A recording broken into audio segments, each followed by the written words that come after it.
What's going on, guys? So I know it's been a long time, probably been a couple of weeks before or since we've posted a video, but we've been involved in a lot here. We've been super busy with all the Jeeps. We've actually got 3 or 4 more right now that are still waiting to be done.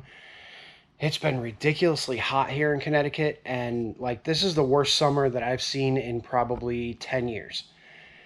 The heat is ridiculous. The humidity is out of control. I mean, it's just absolutely out of control. So much so that the shop has been absolutely miserable to work in. And when I say miserable, I mean, like, I don't know. Imagine Florida in August, but more humid. It's just disgusting up here.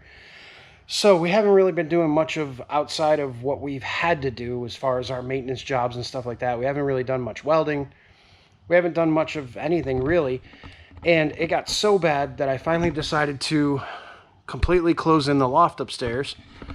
And I don't know if you could see, but there's a door over there now. And we installed our ductless split AC unit that I had many moons ago at my big shop. And so now we have a cool place to go to where we can kind of chill out for a little while after working in all this heat.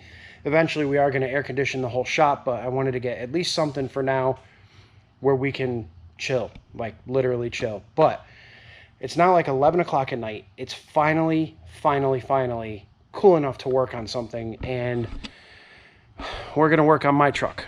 Now, the fun part about this, still not registered.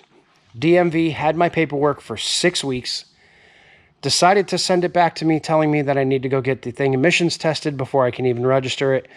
So we lost 6 weeks there. In the meantime, we sprung a coolant leak. Don't know from where yet, but I have a feeling it's the water pump because something's always made noise in the front end of this.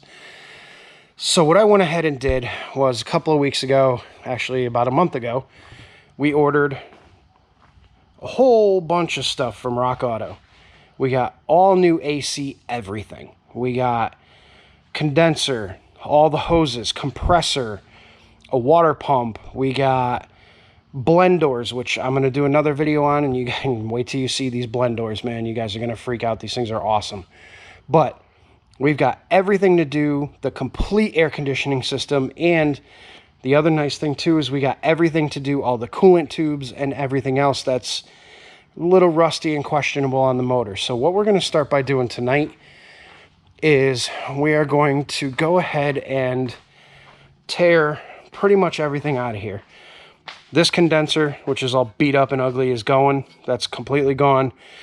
We're going to pull the intercooler out. We're going to pull the transcooler because it's filthy. It needs to be cleaned. And then we're going to pull the radiator out so that we can get to the front of the motor easier. We're going to replace the AC compressor, the water pump, the belt, any tensioners that need to be done, the fan hub if it needs to be done. We're just going to get all this stuff done at once. We're going to do the coolant tube, which is back there. There's one that runs down to the heater core and down to the bottom of the motor. That sucker's all rotted out. We're going to be doing the heater core, the evaporator core, all the blend doors. I mean, we're just basically doing everything that we possibly can to make sure that this truck is going to be safe, reliable, and is going to last me for quite some time. So what I'm going to do now is I'm going to probably stick you guys over on the tripod over there, and we're basically just going to start tearing this whole front end apart.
All right, guys, well, camera's almost dead. It's getting super late, and we kind of got to where we wanted to for tonight. I wanted to get all of the heavy legwork done tonight while it's cool. Tomorrow's supposed to be 100 degrees and just ridiculous. So I wanted to get this thing apart so that tomorrow we can do a bunch of the little stuff that needs to be done, a bunch of the little tubes that need to be replaced. And guys, we found the source of our crazy noise, which I suspected, but I wasn't 100% sure until we got this thing all apart.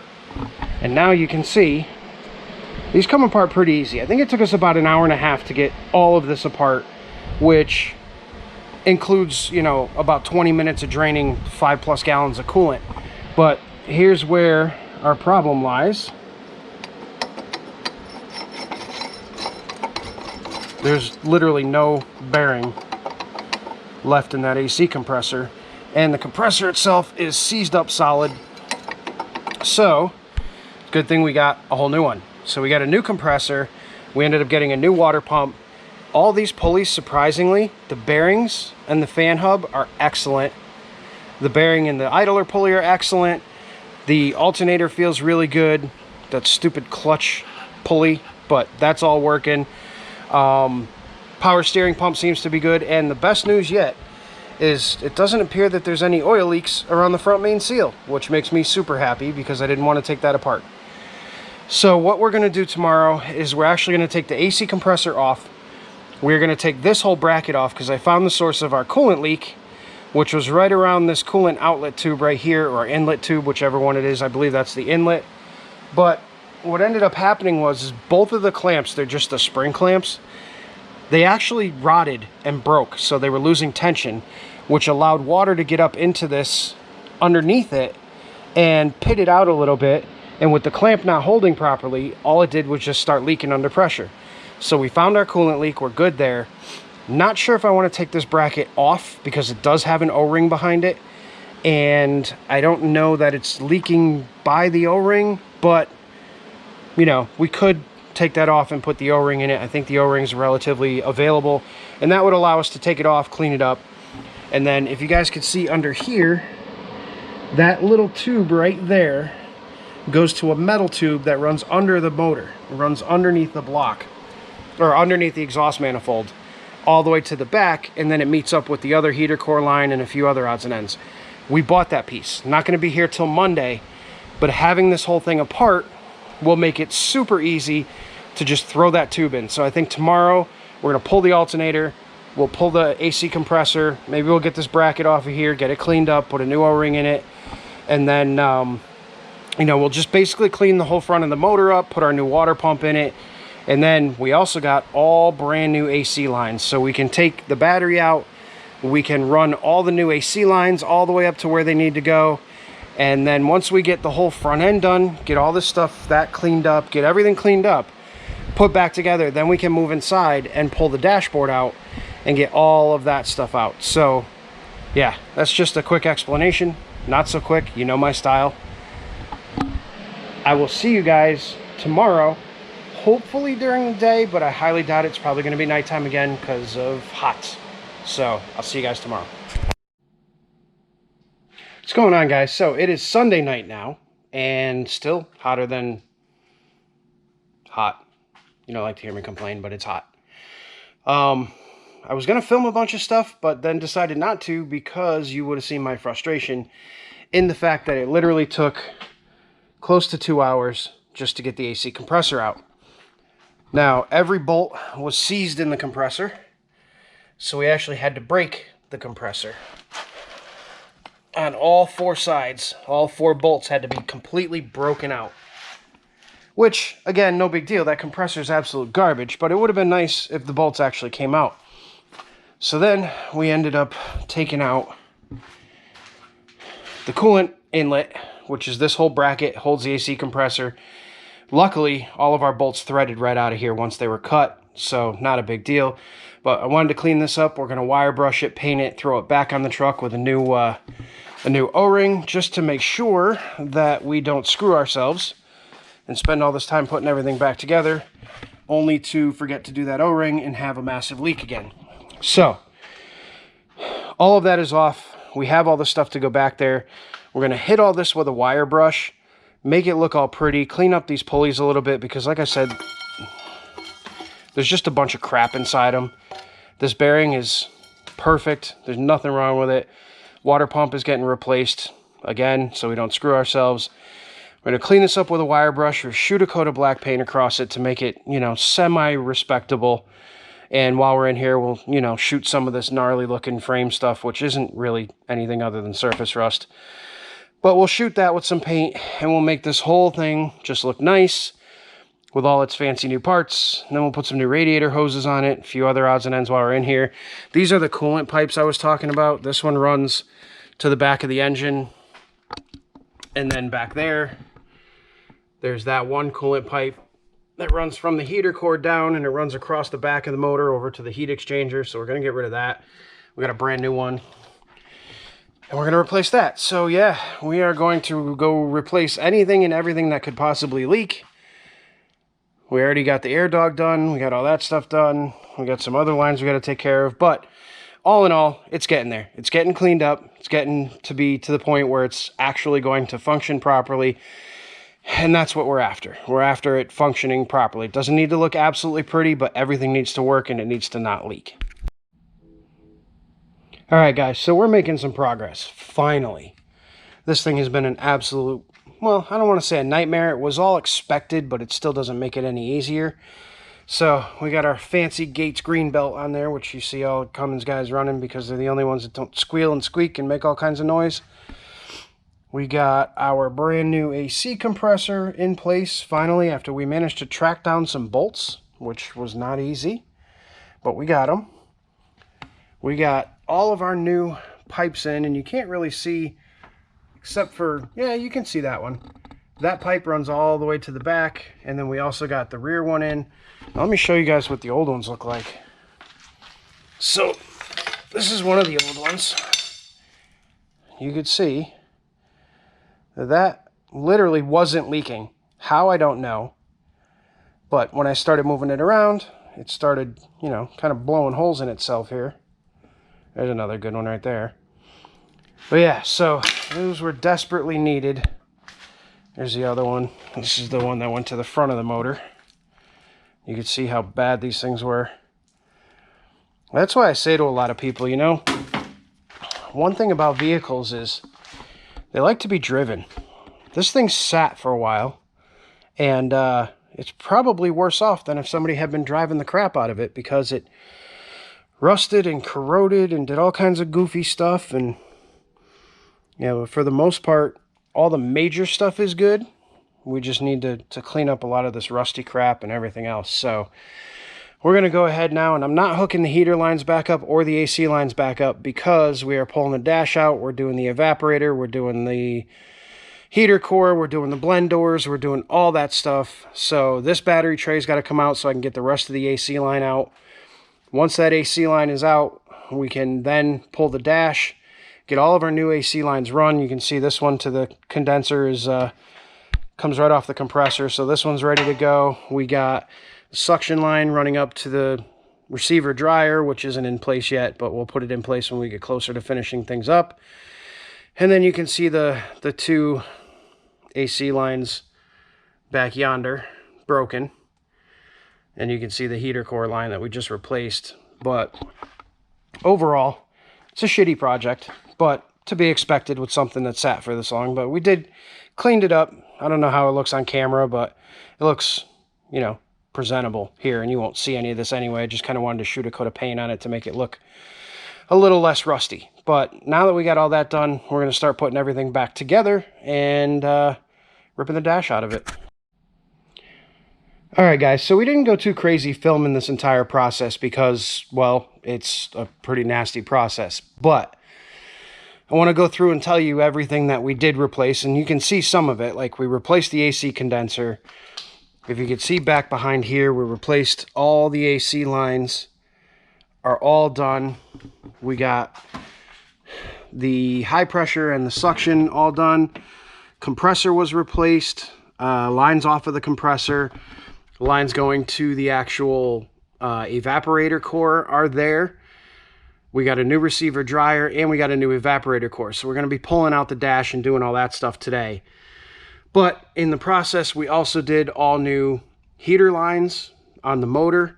Can't really see now because everything's so freaking dirty from just blowing everything out, but all new heater lines. That heater line comes from the water outlet down here. You can see the little hose right about there. And, you know, replace that one and then replace the other one. Replace the two little hoses that connect them. We also ended up replacing a heater hose on this side, which goes to the transmission cooler, because that was bad. Obviously, we did our air dog not too long ago. We tested our fan clutch to make sure everything was good with that. We ended up blowing out the radiator, cleaning out the trans cooler, blowing out the intercooler, and putting in the new condenser. So, guys, just a bunch of stuff. You know, all new everything. And then, like I said, this truck sat for a long, long time. So let's go over a couple things real quick.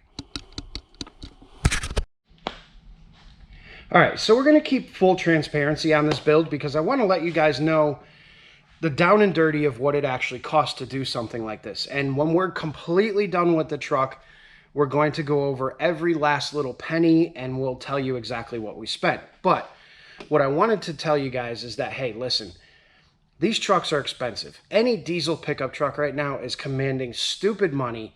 I mean, you're going to be hard-pressed to find a decent truck under $20,000. And if you do, it's because it's somebody who's not looking at the industry and seeing what these trucks are actually selling for. I mean, I'm seeing 2003s that are selling for 15, 16 grand with the beds half rotted off of them. So the money is crazy that people want for these trucks. Now, with this particular truck, we managed to pick it up for $6,200. So the deal is there. $6,200 is an amazing deal for this truck. However, with everything that I've done to it thus far, if you were to take it to a shop and have all that stuff done, you'd be well over that $15,000 mark, and we're not even done with this truck yet. So, with that being said, for someone like myself or any DIY guy out there that's planning on doing the restoration himself and can source the parts and do the work and everything else, buying a $6,200 hoopty is well worth it because you put another, let's just say you put another 5 or 6 into it, you're only at 12 grand. And now you've got a truck that's worth anywhere from 15 to 20. And if you've done it properly and everything is brand new in the truck, you're talking 20 to 25 depending on the market. So well worth it for a DIY mechanic, a shop owner, you know, someone like myself, someone like any of you guys that are DIY doing stuff. However, if you're just out in the market for a pickup truck and you don't plan on working on this thing at all, you have a shop that does all your work for you, don't buy a cheap truck like this because every single problem you run into is going to cost you money. Now, as far as running tally goes on this thing, we're probably at, I would have to say about 10.5 on it right now is what we've got, including the cost of the vehicle. $6,200 for the vehicle. We've got about $4,300 in hard parts, and then, of course, all my labor. So the budget is still there. We still have plenty of room. We still have plenty of leeway, and we don't have much more work to do. And remember, too, a big portion of that $4,300 that we have into this were wheels and tires. The wheels and tires alone were $2,300. So $2,300 of that $4,300 or $4,800 or whatever it is wheels and tires. And then the lift, which was unnecessary, but we did it anyway. You know, the steering shaft, the center gauge cluster stuff, all that other stuff. So, yeah. It never fails. Start filming, phone rings. Always happens. But anyway, so that's the gist of the truck. It's actually a good thing because I would have kept talking and you guys would have been bored as hell. But that is the end of this video. In the next video, you're going to see us pulling the heater box out of the car or out of the truck. We're going to get the heater box disassembled. And then after that, we're going to be installing the new heater core, the new evaporator core, and some insanely sick blend doors that are going to outlast the vehicle. So you guys are going to want to stay tuned for this next video because these blend doors, albeit whatever, I might be just nerding out, but these things are insane. So you're going to want to stick around for the next video, which will be coming out probably tomorrow or the next day. So stay tuned. Thanks for watching this one. I appreciate you guys. Have an awesome day.